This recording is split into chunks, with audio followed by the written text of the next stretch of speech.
But Pokemon Go has become a global sensation only days after it was released. Fans are wild for the augmented reality game, which sends Pokemon trainers out into their neighborhoods and communities on a quest to catch them all. Pokemon, gotta catch 'em all, gotta catch 'em all, yeah. And naturally, the massive popularity of the app means we've already learned plenty of tips and tricks. Here's a list of what all you trainers should watch out for as you play, as well as a few real-life issues that trainers have encountered along the way. Don't waste your stuff. The first lesson we learned when playing Pokemon Go is that timed consumables run on real time, not in-game time. If you use one of these items and the game crashes for an hour, you'll log back in and find your buff already expired. Don't use an incense, lore module, or lucky egg unless you have 30 minutes available to make the most of it. Don't trespass. Game developer Niantic isn't new to the augmented reality game. In their previous release, Ingress, users visit and claim local points of interest for their team. Niantic reused these same points of interest when developing the locations for Pokemon Go. So be smart. Don't risk the wrath of property owners or authorities by trying to reach these same locations in Pokemon Go. Hey you, get off of my property, now! Don't miss the intel.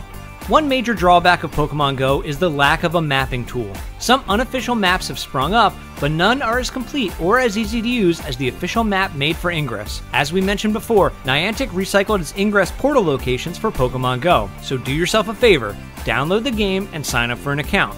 Even if you don't plan on playing, you can use the Ingress Online Intel tool to easily find your nearest portals, which are also gyms or Pokestops. Again, I would like you all to come in to my Pokestop restaurants here in Mililani Mauka, as well as my Waipahu location. So thank you very much. Hope to see you at my Pokestop restaurants.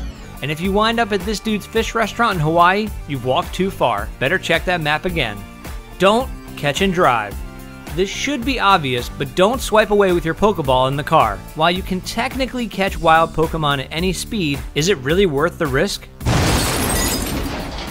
You should only be driving to get to your location, then get out and get some exercise. That's the point of the entire game after all. Well, that and for Nintendo to earn a bunch of money after the Wii U flopped. Ditch those extra Pidgeys. If you play enough, you'll probably have a lot of extra Pidgeys or other low-level Pokemons knocking around. Did you know that you can exchange them for something better? If you transfer a Pokemon to Professor Willow, he'll give you one species-specific candy in exchange. You'll also get 3 candies every time you catch a new Pokemon. And because you use candies to power up and evolve your Pokemon, you can catch and transfer 19 Pidgeys and have enough candy to evolve the 20th one all the way to Pidgeot. Of course, when we eat that much candy, we don't evolve into anything. We just do this. Don't evolve without a lucky egg. Speaking of evolution, you should always have a lucky egg active before you evolve a Pokemon. Lucky eggs are different from regular eggs and don't require an incubator. They give double XP for 30 minutes. Ideally, you'll want to have enough candy on hand to evolve several Pokemon in a row. Go to your items menu and select a lucky egg. Then tap it on your screen to activate it. Next, start evolving. Of course, when we eat lucky eggs, we don't get any extra XP. We just do this. Thanks for watching. Subscribe to our YouTube channel to watch more videos like the one you just saw, and leave us a comment to share your tips for Pokemon Go.